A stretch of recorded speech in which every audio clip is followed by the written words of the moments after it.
বাংলাদেশের শিক্ষা প্রতিষ্ঠানগুলোতে এপ্রিল মাসে একটানা 5 দিনের ছুটি নির্ধারণ করা হয়েছে। চলুন দেখি এই ছুটিগুলো ঠিক কি কি। শুরুর দিন হল শুক্রবার 10 এপ্রিল, যা সাপ্তাহিক বন্ধ। এরপর শনিবার 11 এপ্রিল আরেকটি সাপ্তাহিক ছুটি। এরপর আসে রবিবার 12 এপ্রিল, যা বৈশাখী সংক্রান্তি উপলক্ষে ছুটি।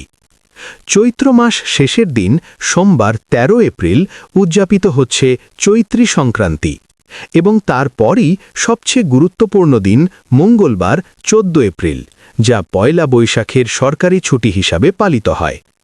শুক্রবার থেকে শুরু করে মঙ্গলবার পর্যন্ত মোট 5 দিন টানা ছুটি শিক্ষার্থী ও শিক্ষক উভয়ের জন্যই আনন্দের। এই সময়টা পরিবার এবং বন্ধুদের সঙ্গে কাটানোর জন্য দারুণ সুযোগ।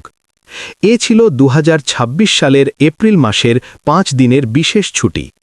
ভিডিওটি ভালো লাগলে লাইক দিন, শেয়ার করুন এবং আমাদের চ্যানেল সাবস্ক্রাইব করতে ভুলবেন না।